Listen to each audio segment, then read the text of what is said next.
adolescencia es una etapa muy vulnerable, es una etapa donde hay cambios hormonales, hay cambios emocionales. Muchas veces el adolescente está en una lucha interna, en un sufrimiento terrible, que de verdad no encuentra respuesta a muchos aspectos de la vida, y sobre todo si es que hablamos de sexualidad, Andrés. Así es, Ana Celia. Lo que tú dices hay que sumarle que encuentra una información muy variada y muchas veces no es la información más correcta. Exacto. ¿Qué hace el adolescente? Empieza a confundirse y empieza a tomar decisiones en base a supuestos equivocados. Claro, con los amigos, el tema del internet, la nueva tecnología, pero queremos contarles y darles una excelente noticia para todos los profesionales de psicología que nos están viendo, para los padres de familia y para los propios adolescentes que también siguen nuestro programa. Para los educadores, ¿no? En general, exactamente. Todos con niños y adolescentes. Sí, los profesores sobre todo, ¿no? Que tienen un gran trabajo ahí. Se va a desarrollar un taller de consejería psicosexual este 29 de noviembre en la Universidad Católica Santa María. Justamente les habíamos comentado que tenemos acá a dos especialistas quienes nos van a poder ayudar a entender y desmenuzar más ese tema. Así es que vamos a presentarlos de inmediato. Queremos saludar al doctor Luis Sotomayor, quien es presidente de la Asociación Científica Académica de Psicología de la Universidad Católica Santa María, y también nos acompaña el doctor Nicolás Palomino. Ustedes lo conocen también, él tiene participación en varios medios de comunicación, es psicólogo, sexólogo, docente de la Universidad Nacional de San Agustín, de la segunda especialidad en educación sexual y afectividad, tiene una maestría en salud sexual y reproductiva. En realidad ambos tienen el background interesante para poder hablar sobre este tema. Muy buenos días, gracias por acompañarnos hoy en el programa. Bienvenidos al programa. Bueno, doctor, este tema realmente es un tema que sigue siendo vigente. Parece que en el Perú hemos avanzado muy poco sobre el tema de sexualidad. Yo diría en Arequipa, ¿no? Creo que Arequipa sigue siendo un bastión muy tradicionalista. Creo que es muy difícil a veces conversar con papás. Yo que todavía trabajo en colegios, aparte de la universidad, siempre estoy en contacto con los muchachos. Y a veces encontramos, como tú decías un momento antes, ¿no?, una información completamente obsoleta, pero que no es científica y que creo que se la dieron al papá, a los bisabuelitos, ¿no?, de hace 200 años. Entonces creo que lo que necesitamos es que en nuestro medio haya voceros calificados, seguramente, para que puedan, pues, a lo mejor poner en práctica todo lo que dice la sexología como ciencia. Tú sabes que la sexología, igual que la psicología, es una ciencia, ¿no? Es la ciencia, es el arte, es la técnica de la sexualidad. Eso es la sexología. Y creo que eso debe estar puesto a beneficio de todos. Y a mí me da mucho gusto estar en esta mi alma mater, San Agustín, que me he formado aquí, y creo que debemos seguir dándonos a la sociedad, porque creo que las personas necesitan ese tipo de información. ¿Qué pasa con la sexualidad en los adolescentes? ¿Es cierto que se presenta como una fuerza interna que muchas veces les es imposible controlarla? Mira, yo creo que eso depende mucho de cada personalidad, ¿no? Tampoco podemos pensar de que la eclosión hormonal, digamos, va a potenciar en una forma tal que la persona se va a descontrolar. Pero si la persona tiene buenos ajustes, buenos mecanismos de autorregulación, seguramente que va a poder controlar su sexualidad, tanto la de él como la de ella, si es que está con su pareja, ¿no? Yo creo que es muy importante que veamos que sí es una verdad que en la adolescencia, pues, la sexualidad llega a su máximo desarrollo, a su máxima capacidad potencial. Pero, de todas maneras, creo que es importante que a veces dejemos de lado cierto tipo de posiciones que justamente en el momento donde los chicos están mucho más deseosos de poder ejercitar su sexualidad y tienen todos los derechos sexuales y reproductivos a su favor, y no podemos conculcar sus derechos sexuales, lo que sí debemos hacer es enseñarles cómo usar su sexualidad. ¿A quién le corresponde eso? Claro, acá encontramos una gran barrera, y la barrera es de tipo social, familiar, que al distorsionar temas tan naturales termina mitificando y generando una serie de especulaciones en cuanto a temas tan naturales que al final de cuentas lleva a un comportamiento no adecuado, de alto riesgo, y los adolescentes, los jóvenes, incluso los adultos, son víctimas de comportamientos muy peligrosos y nocivos para la salud integral. ¿Qué puede pasar cuando a un adolescente, para evitar, por ejemplo, que tenga relaciones sexuales, en el cual creo que tanto conservadores como quizás liberales podemos estar de acuerdo de que la iniciación sexual en el adolescente hay que retrasarlo porque está expuesto a muchísimos peligros? Pero una cosa es que se le informe de manera clara, transparente, y otra cosa es que se le diga, como por ejemplo, hace 2 días conversaba con un adolescente y me decía de que el profesor le había dicho que si él como adolescente usaba preservativos, se iba a volver impotente. Yo me imagino que el profesor lo ha hecho con la idea de evitar que ese adolescente tenga relaciones sexuales, ¿cierto? En lo cual estamos de acuerdo. Pero meterles miedo, darles una información equivocada, eso puede traer consecuencias. No va por ahí el tema, ¿no es cierto? Definitivamente. Mira, yo creo que lo que no se da en nuestro medio y se da ya en otros países es dar una educación sexual no machista como la que se da actualmente.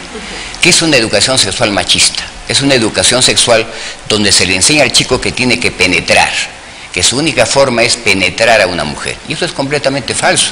Tú sabes muy bien que la sexualidad femenina no es penetrativa, es estimulativa. El clítoris es un órgano exclusivamente preparado por la naturaleza o por Dios de repente, ¿para qué? Para dar placer sexual. Entonces, la mujer no necesita ser penetrada, solamente un 20, un 25% de mujeres desean, aspiran una penetración. Un 75% de personas, mujeres, no desean ser penetradas, pero sí desean sentir placer sexual y sentirse de luego satisfechas. Entonces creo que tenemos que entender ese tipo de cosas. Entonces cuando enseñamos ese tipo de educación sexual, o sea, formas paralelas, digamos, al coito penetrativo, que son también denominados coito como el coito manual, ¿no? Como otro tipo de coitos, ¿no? Donde solamente se puede semejar, digamos, a lo que se llama el pitting, ¿no? O sea, estimulaciones profundas. Tú puedes tocar los senos, puedes tocar los órganos sexuales, etcétera, puedes tocar el clítoris cuando la persona está un poco excitada, no antes, porque es un poco refractario, pero definitivamente la persona va a sentir placer sexual, o sea, va a usar su sexualidad sin ningún tipo de daño a la Lo que usted está diciendo, si lo llevamos al tema de los adolescentes, eso significaría de que al adolescente varón, por ejemplo, hay que educarlo para que comparta con una chica, con su enamorada, y no necesariamente esté pensando que una relación de enamorado significa el tener relaciones sexuales en donde se realiza efectivamente la penetración. Pero en la práctica, la realidad, las cifras son distintas. Hoy en día los chicos inician una vida sexual incluso a los 11, 12, 13 años, vienen los embarazos no deseados, las complicaciones, frustran su futuro, su carrera profesional, frustran todo en realidad y después vienen las consecuencias. Ahora, hablar de sexualidad, como usted lo dijo también, en Arequipa no es fácil para muchos padres de familia porque muchos papás para hablar de sexo se avergüenzan, sienten temor. Seguramente muchas mamás que nos están viendo y que se están identificando con este tema en este momento nos dirán, bueno, ¿cómo hablo? ¿En qué momento toco el tema de sexualidad con mi hijo adolescente? Porque yo veo que de repente ya empezó con el tema de la masturbación y no sé cómo dirigirme ahí. O de repente piensa que por ser mamá no puede hablar con el hijo varón, que tiene que ser el papá. ¿Qué nos pueden decir al respecto? La preocupación que surge ahí es la que estamos vivenciando en estos mismos días. ¿Qué sucede? La Asociación Científico-Académica de Psicología, con todo el staff de organizadores preocupados por esta problemática social, nos lanzamos a montar este evento de índole académico y el sector conservador de inmediato ha hecho una manifestación por la publicidad simplemente que se empieza a difundir por las redes sociales, por los medios de comunicación. ¿Y qué encontramos nosotros como barrera? Que eso inmediatamente va a ser un límite y va a distorsionar la interpretación de los papás. Piensan que se va a hablar de sexo de una manera, se va a promover, cuando más bien es una cultura de prevención, una cultura de información, una cultura de capacitación, la que necesita nuestra sociedad.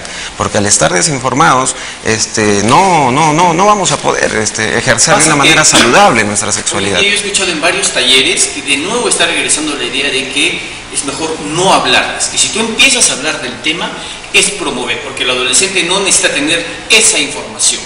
Entonces estamos regresando a lo que yo escuchaba hace como 20, cuando yo todavía era escolar, ¿no es cierto? Que pensé que eso ya se había superado. Y todavía te hablaban de la cigüeña, me imagino. Exacto, o hablaban de la tacita, la mamá le hablaba a la hija de la tacita o de la jarrita de cristal, y cuando te cases recién ahí se va a romper la tacita de cristal, ¿no? Entonces otra vez es una estrategia para algunas personas el no hablar del tema. Mira, yo creo que es una estrategia como el asunto del avestruz, ¿no? Que mete la cabeza y cree que la realidad no existe. Entonces yo creo que es una forma de negar una realidad. Correcto. Creo que las personas maduras deben enfrentar los problemas, los papás tienen que enfrentar, no tener miedo. Pero ¿de dónde viene el miedo? Preguntémonos, ¿por qué tienen miedo los papás? Tienen miedo porque ignoran, no tienen conocimientos, no saben cómo decirlo. Correcto. Pero hay personas que no tienen tanto conocimiento y tienen sentido común y conversan con sus hijos con naturalidad, porque así hay que conversar la sexualidad, con naturalidad y con objetividad nada más, ¿no? ¿Por qué un adolescente se inicia sexualmente? ¿Por qué? Se inicia porque a lo mejor no tiene información, no sabe. Cuando uno tiene información y sabe la verdad, sabe cuidarse, ¿no? Creo que el adolescente, digamos, informado, toma decisiones informadas y no decisiones no informadas que pueden generar un embarazo en su compañera, ¿no? Yo creo que tenemos que preparar a esas personas para que sean personas que sepan manejar. ¿Cómo manejo yo una capacidad que tengo si no me enseñan a manejarla? Entonces creo que eso es lo que tenemos que enseñar y tenemos que darles toda la información posible. Yo que trabajo en colegios siempre hacemos una pequeña encuesta, que es una encuesta, que es un diagnóstico en el fondo de necesidades e intereses sobre su salud sexual y reproductiva. Correcto. Y ustedes se quedarían boquiabiertos. Yo les enseño las preguntas que ellos quieren, o sea, la avidez que hay por conocer, porque no conocen. Creo que son a lo mejor tan ignorantes como sus padres en sexualidad. ¿Qué pasa, por ejemplo, poniéndonos en el caso de una familia, una mamá con su hija adolescente, ¿no? Y le dice, bueno, mamá, ¿sabes qué? Estoy muy enamorada y quiero iniciar mi vida sexual con mi enamorado. ¿Cómo responderle? ¿Cómo decirle que todavía no está preparada psicológicamente y que tiene que aplazar? Lo curioso y el fenómeno que sucede comúnmente ahí es que la hija no recurre a mamá, sino recurre a la mejor amiga. Y la mejor amiga, que es su par, tiene la misma información distorsionada, pero o de repente a un nivel muy minúsculo. Un poco porque el ejemplo que ponen así me parece importante, de gente que nos puede estar viendo. Lo que sí puede pasar es que a lo mejor la mamá encuentra preservativos al hijo o a la hija, o descubre alguna carta o algún mensaje en el Face de lo cual se puede deducir que la hija ya está teniendo relaciones sexuales. ¿Cómo intervenir ahí los papás? ¿De qué manera? Mira, yo creo que tenemos que ser muy cautos, pero muy directos, ¿no? Enfrentar el asunto, pero nuestra actitud es muy importante. A ver, por favor, si yo digo, ¿qué es esto que he visto en el Face, por decirte? Pues ya la actitud es negativa, pues, ¿no? Si ya, mi papá está cuestionando esto, ¿qué le digo? No, que es un juego, que es un chiste, o me niego, ¿no? Definitivamente, un amigo me lo puso, etcétera, ¿no? Yo creo que tenemos que enfrentar las cosas, pero con naturalidad. Lo que las personas tenemos que entender es que el sexo es parte de nuestro sistema sexual, es parte de nuestro organismo, como el sistema respiratorio, el sistema digestivo, y nuestra sexualidad es parte de nuestra personalidad. No es nada inventado, ¿no? Estamos hablando de cosas naturales y normales que debemos enfrentarlas de esa forma. Hemos creado toda una superestructura, apoyado por la religión seguramente, ¿no? De que esto es malo, es pecado, es peligroso, hace daño, etcétera, cuando en el fondo no lo es. Un coito es bueno en cualquier momento, puede estar inadecuado el momento o el día o la fecha o el lugar, pero no a la conducta misma. Antes o después del matrimonio no deja de perder su naturaleza positiva, ¿no? Entonces creo que tenemos que distinguir cosas, ¿no? ¿Cuáles son los errores más comunes que cometen los padres de familia en el tema de la sexualidad? Lo curioso ahí es que, y es algo que postulo y sucede, no solo es la prohibición verbal del papá o de la mamá, sino es la prohibición gestual, la comunicación no verbal que emite en ese diálogo, inmediatamente obstruye que su hijo, que su hija ya de antemano no le comente nada de lo que está viviendo, de esa exploración que está teniendo, y inmediatamente la comunicación ya está bloqueada. Y desde inicio ya no hay un diálogo. Ahora, simplemente la negativa, sin hablar papá y mamá, solo gestualmente, con esa manera de repente de expresar que está sorprendido, que está preocupado, que está molesto, tenso, fastidiado con el tema, o simplemente no lo sabe, ya lo transmitió. Según unas investigaciones nos dicen que del 100% de las comunicaciones, el 55% se compone por la comunicación no verbal, la comunicación corporal, la comunicación gestual.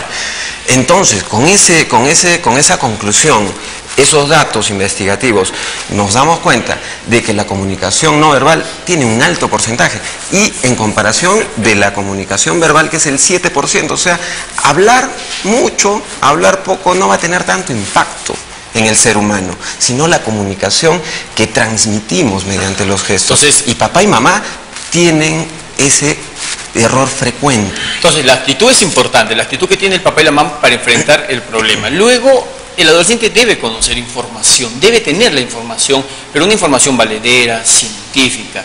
Y también creo que es importante que el adolescente se celebre de lo que es el proyecto de vida. Yo el año pasado leía, por ejemplo, muy lamentable, creo que Arequipa está en el tercer, cuarto lugar de adolescentes con VIH a nivel nacional. Entonces, ¿qué proyecto de vida? ¿De qué proyecto de vida podemos hablar de un adolescente que a los 15, 16 años le das el diagnóstico que tiene VIH? Obviamente, una persona con VIH hoy en día sabemos que puede vivir, tiene un tratamiento y puede vivir entre 40 y 50 años, quizás toda la vida, ¿no? Pero hablarles del proyecto de vida, ¿cuál proyecto de vida se puede ver truncado? Si embarazas a tu enamorada, si se produce un aborto, si te casas con ella, si tienes un hijo, etcétera, etcétera. Todo eso va a alterar tu vida. Definitivamente, ¿no? Yo creo que todo eso parte pues de ese tipo de información, ¿no? Para que la persona pueda valerse por sí mismo, pero que tenga información. Nadie puede actuar correctamente si no tiene información, se va a equivocar. Entonces la información es básica. Los papás tienen que quitarse un poquito esta venda de los ojos y no creer que porque no hablan con sus hijos no están pensando en sexualidad o están sintiendo su sexualidad. Uno no tiene que pensar, tiene que sentir lo que sale de dentro de ella, porque son las hormonas las que están dominando en ese momento. Entonces yo pido a los papás, ¿no?, que enfrenten este problema, un enfrentamiento real, sensual, erótico, como se le pueda llamar, pero un enfrentamiento que sea muy real y muy humano. Claro, porque ¿no? Hay padres de familia que pueden decir que de repente ya saben que sus hijos adolescentes han iniciado su vida sexual activa, pero se hacen los locos y dicen, bueno, yo lo he formado bien, estoy seguro que no se va a equivocar, pero ahí los equivocados creo que somos nosotros. Claro. ¿Hasta qué punto es normal la masturbación en la adolescencia? Bien, la masturbación es normal en cualquier momento. Los niños empiezan a masturbarse a partir de los 4 meses de edad. No solamente como la gente cree en la adolescencia, o solamente a partir de los 25 años, toda la vida. Solamente el ser humano tiene 2 formas de desahogo sexual: la masturbación y el coito. Correcto. Entonces, uno puede usar indistintamente cualquiera de ellas. Imagínate que tú tienes una pareja que está enferma. ¿Qué haces? Tienes hipótesis. Uno de repente salir a buscar un amigo, otra buscar una persona que cobre de repente por tener un coito, o de repente te masturbas, porque es algo completamente natural y sano como tener un coito. No será exactamente igual, pero en vez de una torta, mejor son bizcochos. Correcto. ¿No? ¿Pero en la adolescencia se da esto como frecuencia?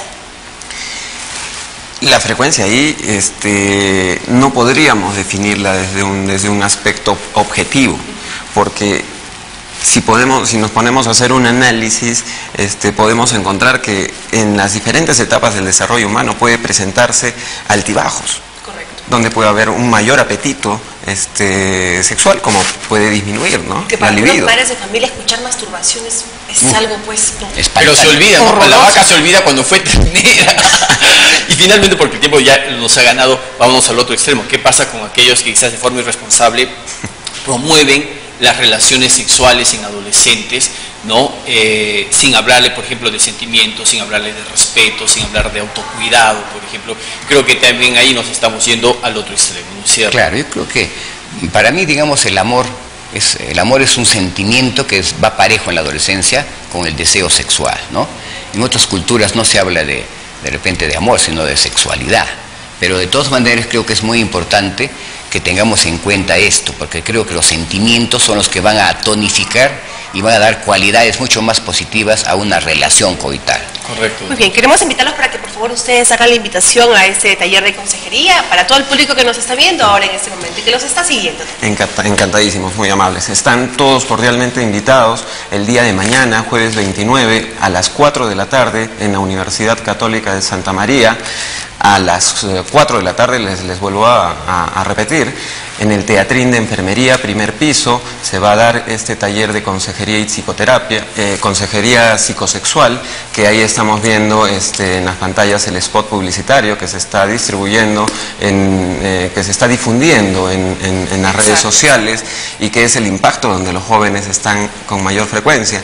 ¿Está dirigido a público en general, profesionales de comportamiento, profesionales en general, porque todos tenemos derecho de conocer aspectos de la sexualidad. Por supuesto, les cuesta muchas inquietudes, sobre todo de ellos. Muchísimas gracias por acompañarnos. Quería añadir algo adicional, sí, que el expositor invitado y panelista es el doctor Nicolás Palomino Carreño, que es especialista en todos estos temas de sexualidad y reconocido profesional en nuestro ámbito y medio social. Encantadísimo. Muchísimas gracias. Esperamos por su presencia en otra oportunidad para hablar de este y muchísimos temas también. Gracias por acompañarnos hoy en el programa. Éxitos. Muchísimas gracias, doctor. Muy bien. Gracias.